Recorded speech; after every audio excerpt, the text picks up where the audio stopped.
Hello, नमस्कार दोस्तों, मैं बबीता तिवारी आप सभी का स्वागत करती हूँ अपने YouTube चैनल बबीता एजुकेशन में। जैसा कि हम हिंदी पढ़ रहे हैं और हिंदी में अब मेरा तो वर्णमाला टॉपिक क्या हो गया, कंप्लीट हो चुका है। अगला टॉपिक है आपका संज्ञा। ठीक है, बचपन से हमने पढ़ा भी होगा। आज क्या पढ़ते हैं हम? संज्ञा। पेपर के हिसाब से हमसे पूछता क्या पेपर में, संज्ञा की परिभाषा क्या होती है? जो शब्द किसी व्यक्ति, वस्तु, स्थान आदि का बोध कराते हैं उन्हें हम क्या बोलते हैं? संज्ञा। ठीक है, किसका बोध कराते हैं? वस्तु, स्थान, व्यक्ति आदि का बोध कराते हैं हम क्या बोलते हैं? संज्ञा।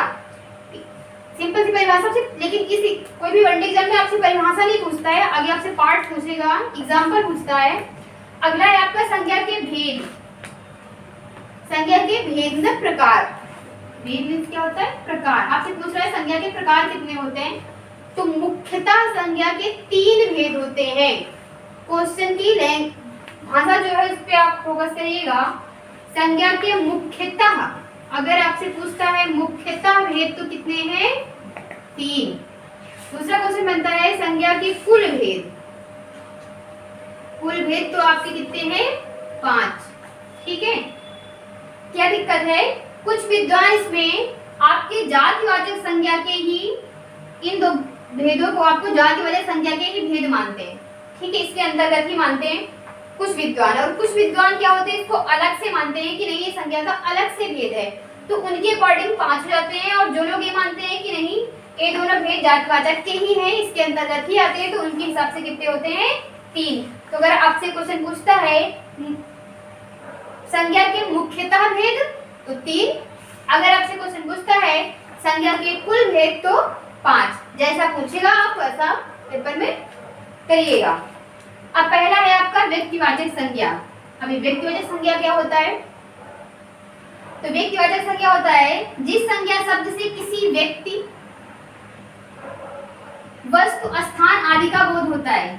जिस संज्ञा शब्द से किसी व्यक्ति, वस्तु, स्थान आदि का बोध होता है उसे हम व्यक्तिवाचक संज्ञा कहते हैं। जैसे राम। राम क्या है?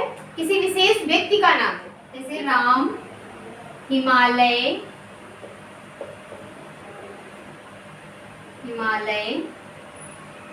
मथुरा,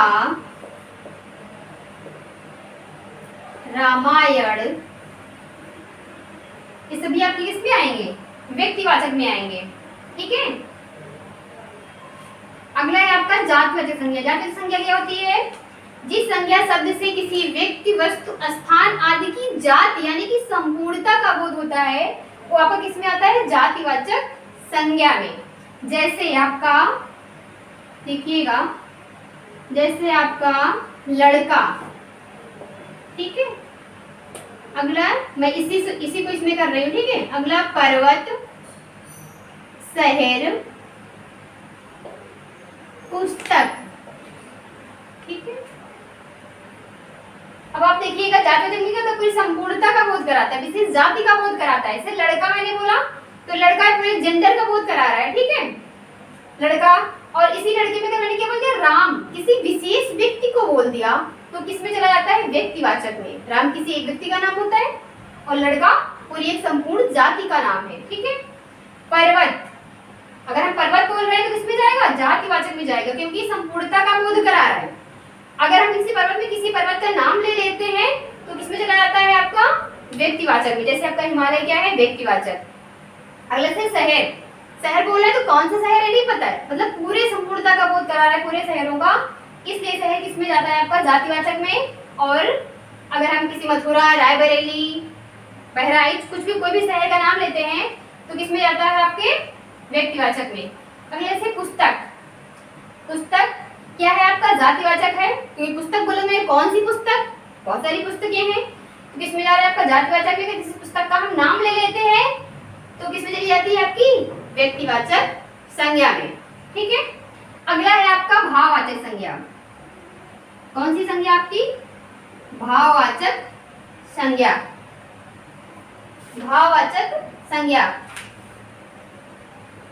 जिस संज्ञा शब्द से किसी व्यक्ति वस्तु आदि के भावों यानी कि गुणों दोषों का बोध होता है।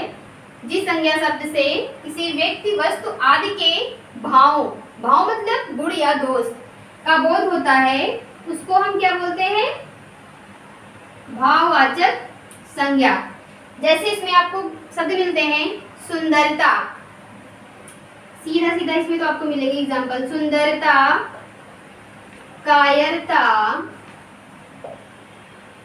दया, ममता, ईर्ष्या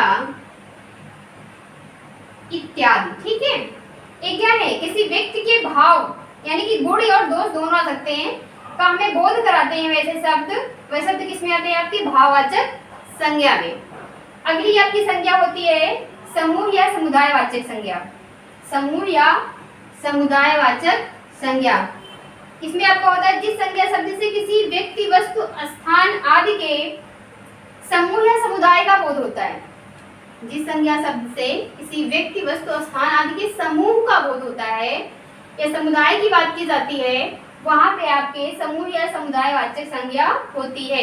इस संज्ञा में आपको बहुत सारे नए नए शब्द मिलते हैं। ठीक है, जैसे जत्था,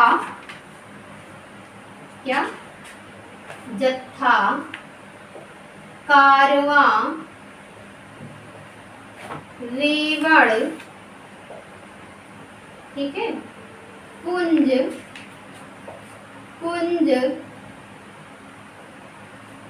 इत्यादि बहुत सारे शब्द मिलते हैं आपके। ठीक है, तो ये किसका बोध करा रहे हैं? किसी विशेष समुदाय का बोध करा रहे हैं। जैसे जत्था, जत्था का मतलब पता होना चाहिए। जत्था होता क्या है? जत्था होता है यात्रियों का समूह। किस समूह को हम बोलते हैं? यात्रियों के समूह को हम क्या बोलते हैं? जत्था। ठीक है, कारवां, कारवां क्या होता है? पहले जो क्रांतिकारी लोग होते थे उनके समूह को हम क्या बोलते थे? कारवां। लेकिन आज के टाइम में उसका रूप परिवर्तित हो गया, तो आजकल के टाइम में जो कौन प्रदर्शनकारी होते हैं, ठीक है, उसको उनके समूह को हम क्या बोलते हैं? कारवां। रेवड़ क्या होता है? भेड़ बकरियों के समूह। भेड़ बकरियों के समूह को हम क्या बोलते हैं? रेवड़। पुंज क्या होता है? प्रकाश किरणों का समूह। प्रकाश किरणों के समूह को हम क्या बोलते हैं? पुंज। पुंज क्या होता है? लताओं का समूह। क्या कहलाता है? पुंज। जैसे गिरोह, ठीक है, गिरोह भी आपका क्या है? समूह या समुदायवाचक संज्ञा है, लेकिन ये किसी विशेष के लिए ही बोला जाता है। जैसे गिरोह क्या होता है? चोरों या डाकुओं के समूह को ही गिरोह बोलते हैं। जैसे यहाँ पे जत्था पढ़ा, यात्रियों के समूह मतलब जो यात्री लोग होते हैं, वो साधु संत लोग जो यात्रा करने जाते हैं, तीर्थ यात्री जो होते हैं, उनके समूह को हम क्या बोलते हैं? जत्था बोलते हैं। और जो चोर होते हैं उनके समूह को क्या बोलते हैं? गिरोह। तो अगर साधु संतों का समूह जा रहा है तो उसे हम ये नहीं कह सकते हैं कि गिरोह जा रहा है। ठीक है, क्योंकि इसके लिए स्पेशल शब्द दिए गए हैं। उनके समूह को हम जत्था बोलेंगे और चोर और डाकुओं के समूह को तो हम क्या बोलते हैं? गिरोह बोलते हैं।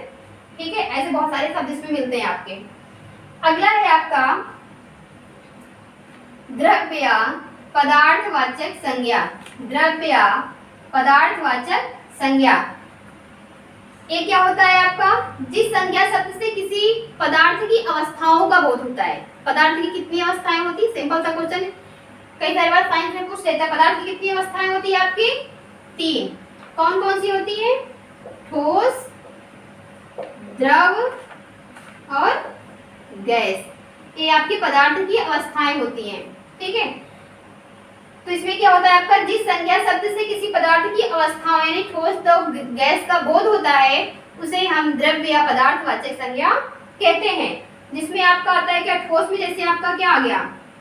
लोहा, ठीक है, तांबा, जस्ता, कोयला इत्यादि आपको मिल जाएंगे। ठीक है, अब जैसे आपके द्रव्यवाचक में पारा, जल, पेट्रोल, डीजल, जो भी आपकी लिक्विड फॉर्म में रहते हैं, ठीक है, वो आपके किस में आते हैं? द्रव्यवाचक में। अगला है आपका गैस। अगला क्या है? गैस। जिसमें आपकी गैसें आती हैं, जैसे ऑक्सीजन,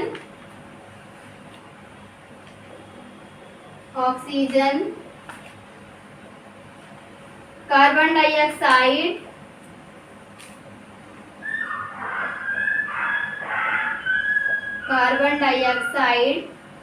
नाइट्रोजन,